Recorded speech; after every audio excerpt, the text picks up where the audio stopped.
네, 안녕하세요. 이번 시간에는 2021학년도 9월 고등학교 1학년 전국 연합학력평가 문학지문 34번에서 37번까지 문제를 해설 강의해 보도록 하겠습니다.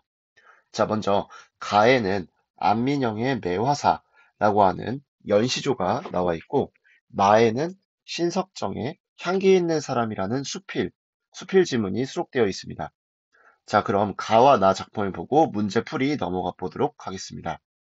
자, 가 작품을 먼저 보았을 때 이 매화사에서 보면은, 자, 첫 번째 가 어리고 성근까지 너를 믿지 않았더니, 자, 너라는 대상이 나오는데 이 시적 대상이 무엇인지에 대해서 파악할 필요가 있겠죠. 자, 여기서 우리가 알 수 있는 것 중에, 자, 눈이라는 단어가 나왔고, 백설양춘, 매화, 빙자옥질, 아치고절, 이런 내용들, 암향부동, 이런 내용들이 나왔는데, 여기 직접적으로 매화라는 지칭하고 있는 단어가 나오기도 하고, 제목에도 매화사라는 내용이 나오기도 하지만, 이런 것들 떠나서 일단, 자, 추운 겨울을 딛고 싹과 꽃을 피우는 이 매화라는 존재와 관련된 사자성어가 암향부동, 빙자우질, 아치고절, 이런 것들이 관련된 고사성어로 있고, 매화에 그만큼 향기로운 어떤 그런 높은 기품과 절개, 향기를 상징하고 있는 단어들이라고 볼 수 있겠습니다. 자, 하나씩 살펴보겠습니다. 어리고 성긴까지 너를 믿지 않았더니, 자, 고결함과 지조, 절개 등을 상징하고 있는 매화. 이런 매화, 너를 믿지 않았더니 너라고 했기 때문에, 자, 의인법, 의인화 기법이 쓰였다고 볼 수 있겠죠. 자, 매화 너를 믿지 않았더니 눈 기약 능히 지켜. 자, 눈이 오면 피어나겠다는 그러한 약속, 눈 기약을 능히 지켜서 두세 송이 피어났구나. 자, 촛불 잡고 가까이 사랑할 때 암향부동하더라. 자, 촛불을 잡고 가까이 사랑할 때 암향이 부동하더라. 암향. 어두운 속에서도 그런 피어나는 그런 향기가, 자, 부동하더라. 떠서 움직이더라. 떠돌더라. 라는 뜻이죠. 그러니까 암향 부동은 어떤 매화가 가지고 있는 속성을, 후각을 시각화하는 감각의 전이, 즉 공감각적 심상, 공감각적 표현을 활용한 것이라고 볼 수 있겠습니다. 자, 빙자옥질이여. 눈 속에 너로구나. 자, 너는 당연히 매화를 의미하겠죠? 빙자옥질이여. 자, 얼음같이 맑고 깨끗한 살결과 구슬같이 아름다운 자질. 자, 즉, 매화를 의미하는데, 자, 눈 속에 너로구나. 가만히 향기 놓아 황혼월을 기약하니. 자, 가만히 향기를 놓아도 황혼월에 기약하니. 황혼월은 황혼에 뜨는 달. 즉, 이 매화가, 하얀 매화가 돋보이게 하는 어떤 그런 배경이 된다고 볼 수 있겠습니다. 아마도 아치고절은 너뿐인가 하는 아름답고 고상한 절개를 가진 그런 매화의 아름다움과 지조를 예찬하고 있다. 이렇게 보면 되겠습니다. 자, 동쪽 누각의 수면꽃이 철쭉인가 두견화인가. 자, 철쭉과 두견화는 지금 매화와는 다른 존재들이죠. 자, 온 세상 눈이 여늘 제 어찌 감히 피리. 자, 온 세상이 눈으로 뒤엎어진들, 자, 제가 어찌 감히 피겠습니까? 자, 겨울 속, 눈 속에 있는 어떤 봄, 매화를 의미하고 있죠. 자, 알게라. 백설양춘은 매화밖에 뉘 있으리. 백설양춘, 흰 눈이 날리는 이른 봄은, 자, 매화밖에 그 누구 있으랴. 자, 여기서 보면 철쭉과, 자, 두견화라고 하는 매화와는 다른 대상과를 비교하고 대조함으로써 매화가 가지고 있는 어떤 그런 가치를 예찬하고 있는 그런 내용의 작품이 되겠습니다. 전체적으로 볼 때 매화의 절개, 지조, 생명력 이런 것들을 예찬하는 주제를 가지고 있으면서도, 자, 매화를 의인화하여 의인법을 통해 또는 뭐 영탄법, 서리법 이런 것들을 통해서 매화가 가지고 있는 속성을 강조하는 그런 모습을 보이고 있습니다. 자, 그래서 전반적으로 보았을 때 의문의 형식 또는 다른 자연물과 대상을 비교함으로써, 자, 그 다음에 대상을 의인화함으로써 대상의 면모를 강조하고 있다. 이렇게 볼 수 있겠네요. 네, 다음은 신석정의 향기 있는 사람이라는 작품을 한번 함께 살펴보겠습니다. 자, 나이가 들수록 격이 높아지는 것이 나무이다. 경기도 용문사에는 그 천년 전에 심었다는 고령의 은행나무가 45m의 키에 뭐 직경 4m나 된다니 산으로 치자면 백두, 한라가 아닐 수 없다. 자, 뜰하게 자질구레한 나무만 심어놓고 보아도 마음이 든든한데 그쯤 고령의 거목이고 보면 내 인생을 송두리째 맡기고 살아도 뉘우칠 게 없을 것 같다. 자, 홍야, 황야로, 홍야, 황야. 남의 일에 쓸데없이 참견하는 모양을 의미한다 했죠. 자, 이런 걸로 일삼는 세속적인 생각에 젖어 사는 것이 너무 치사한 것 같아 새삼 허탈함을 느낄 때가 한두 번이 아니다. 창앞에 대를 심어 소슬한 가을바람을 즐길 줄 모르는 바도 아니고, 자, 눈부신 장미꽃이 싫은 것도 아니고, 오색 영롱한 철쭉, 여기 철쭉 나오죠. 자, 유사한 시어가 나왔으니, 같은 시어가 가에도 나오고 나에도 나왔으니, 이 시어의 의미를 서로 비교하고 물어보는 문제가 충분히 출제될 수 있겠다 예측하고 넘어가야 합니다. 자, 이런 철쭉도 싫은 건 아니야. 하지만 그러한 관목은 키가 작고 밑둥에 가지가 많이 치는 나무. 이러한 관목보다는 악교목이 좋다. 악교목. 교목과 관목의 중간 식물이죠. 자, 그리고 악교목보다는 교목이 믿음직해서 더 좋다. 교목. 줄기가 곧고 굵으며 높이가 8m가 넘는 나무. 아, 교목은 높이가 8m를 넘는 아주 굵고 곧은 나무구나. 자, 그래서 지금 작가가 원하는 것은 과목보다는 악교목, 악교목보다는 교목이 좀 더 믿음직해서 좋다라는 내용을 알 수 있겠습니다. 욕심껏 꽂아놓은 나무가 좁은 뜰락에 초만원이 되어 이제 어찌할 도리가 없어 제일 먼저 분산시키고 악교목의 호랑가시, 교목인 태산목, 은행나무, 나구송. 자, 지금 보면 관목, 악교목, 교목이 두루두루 있죠. 자, 알맞게 자리 잡아 세운 것도 호화찬란한 장미처럼 눈부신 여생이기보다는 자, 여기서 어떤 표현이 나오냐? 자, 눈부신 여생보다는 담담하기를 바라는 탓도 있지만 차라리 그보다는 날로 거목의 몸매가 잡혀가는 악교목들에게 끌리는 정이 더욱 도탑고 믿음직한 탓이기도 하리라. 나구송 사이로 바라다 보이는 6월 하늘에서는 가지가 흔들릴 때마다 그 쪽물이 쏟아질 것만 같아 좋거니와 5월부터 개화하기 비롯한 태산목은 겨우 10년이 되었는데도 두세 송이씩, 자, 앞에서도 두세 송이가 나왔죠. 자, 두세 송이씩 연이어 꽃을 피는가 하면 그 맑은 향기가 어찌도 그윽한지 문양 심리를 자랑하는 난 또한 감히 따를 바 못 되리라. 자, 여기서 보면 태산목과 난이 나오는데 태산목이 꽃을 피우면 그 향기가 원래 향으로 유명한 난에 비교할 바도 안 된다. 그러니까 그렇게 원래 문향으로 유명한 난조차도 태산목에 그 두세 송이 핀 그 꽃향에 비할 바가 못 된다라는 거죠. 자, 백년꽃 송이처럼 탐스러운 봉우리에 어쩌면 향기를 가득 저장하고 있는 것만 같다. 자, 뭐뭐처럼 비유적 표현 쓰였고, 아침, 저녁 솔깃이 흘러드는 그 향기를 맡아본 사람이면 알 것이다. 자, 이제 기억. 집 주변에 오류를 가꾸어 한정소원, 불모영리의 도를 터득한 도연명은, 자, 중국의 유명한 시인이죠. 그대로 향기 높은 저 태산목 같은 거목이 아니었을까 생각될 때 장미류의 관목처럼 눈부신 꽂히고 싶어 하는 데는 머리를 써도 태산목처럼 경 높은 향기를 마음에 지니기란 쉬운 일이 아니기에 내 스스로 향기 지닐 마음에 여유 없음을 슬퍼할 따름이다. 자, 태산목처럼 경 높은 향기를 지니고 싶지만 우리가 평소에는 보통 자, 장미류, 즉 관목처럼 눈부신 꽃으로 살고 싶어 라는 마음가짐, 그렇게 머리는 써도 태산목처럼 경 높은 향기를 오래오래 지니고 싶어 라고 그런 마음을 지니고 사는 것은 쉬운 일이 아니라는 거죠. 자, 그래서 내 스스로가 향기 지닐 마음을 가지고 싶지만 그럴 여유가 없었음을 슬퍼할 따름이다.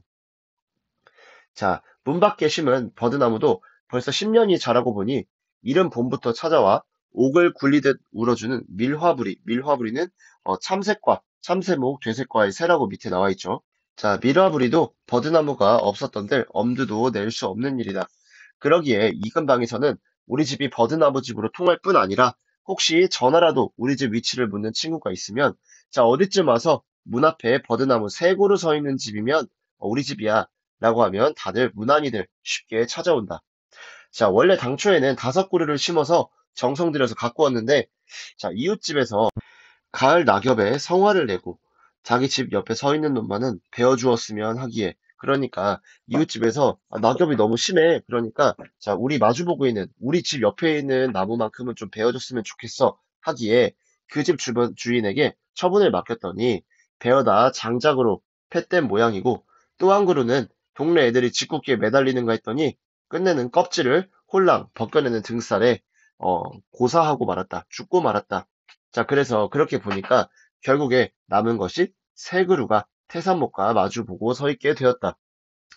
자, 니은 그대로 다섯 그루가 자랐다면 집 주변에 오류를 가꾸어 자, 다섯 그루의 그런 나무를 가꾸어서 버드나무를 가꾸어서 한정소원 불모 영리의 돌을 터득한 저 도연명의 풍모.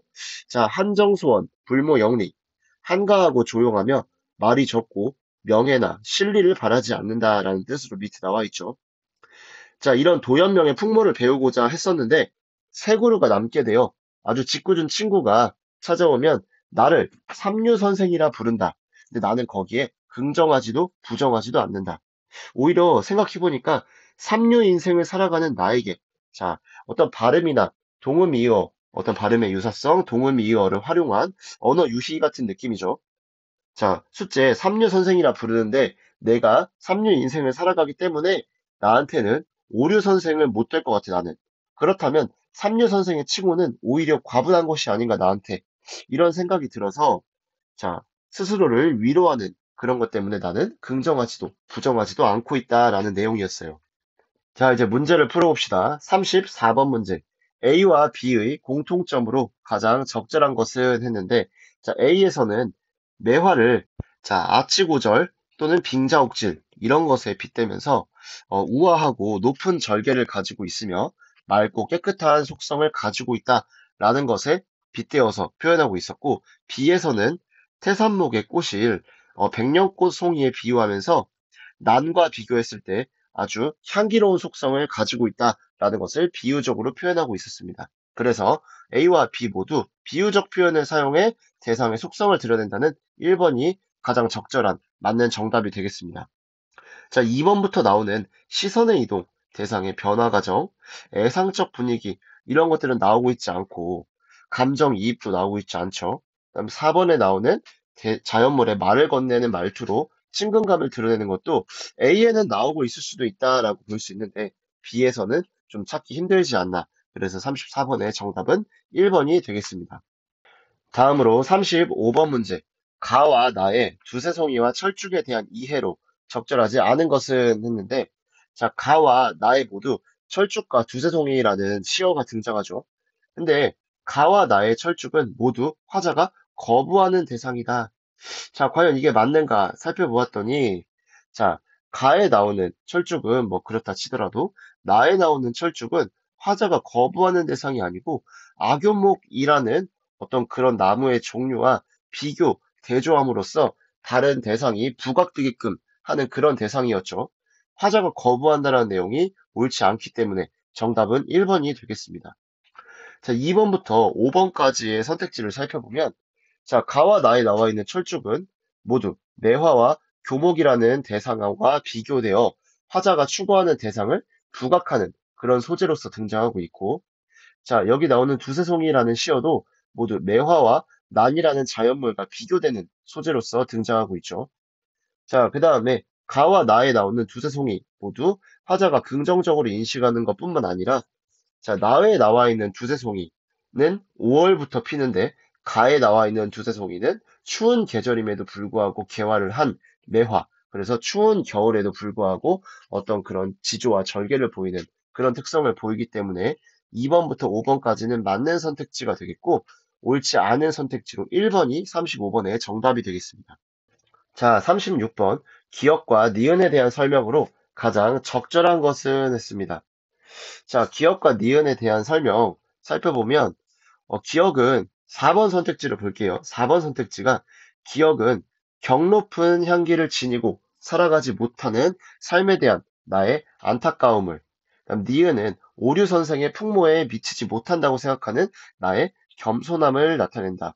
자, 짓궂은 친구가 나를 삼류 선생이라고 부르는데 이거에 대해서 나는 삼류 인생을 사는 내가 오류 선생이면 뭐 굉장히 높은 가치를 추구하는 것 아닌가 라고 생각하는 나의 겸손함을 보이는 내용이었다. 그래서 4번이 정답이 되겠고, 자, 1번부터 나머지 5번까지 나의 자부심이나 부끄러움, 만족감, 자족감, 기쁨, 도연명의 도를 저버리려는 의도, 나의 소망, 이런 것들은 36번의 기억과 니은에 해당하는 것으로 적절하지 않다고 판단되어서 정답은 4번이 되겠습니다. 자, 37번. 선생님의 안내에 따라 학생들이 나를 감상한 내용. 자, 여기도 마찬가지로 문제를 먼저 읽었다면 여기 있는 보기를 가장 먼저 읽고 보기에서 A, B, C, D, E를 각각 어떤 관점에서 적용해서 파악하고 있는가 이것만 보면 사실 문제를 가장 빨리 풀 수가 있어요.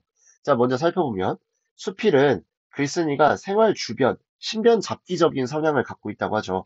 생활 주변에서 찾은 글감을 바탕으로 자신의 주관적 정서를 드러낸다. 자, 자신의 주관적인 정서를 드러내고 자기 고백적인 성격을 가지고 있다.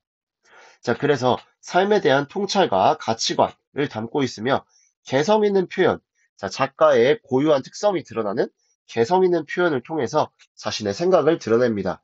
또한 수필을 읽으면서 독자들은 글쓴이의 성격이나 삶에 대한 태도 등을 파악할 수가 있습니다. 자, 여기 나와 있는 보기의 내용을 가지고 본문의 내용들이 어떻게 적용되는지를 살펴봅시다. 자, 먼저 A. 아끼던 버드나무를 베고 싶다는 이웃에게 성화를 내는 모습. 자, 우리가 글쓴이의 어떤 내용 중에서 이웃한테 성화를 내고 있다, 화를 내고 있다. 이런 건 찾아볼 수가 없었죠. 그래서 A가 잘못된 선택지. 정답은 37번의 1번이 되겠습니다. 자, B. 자신의 삶이 눈부시기보다는 담담한 인생이길 바란다.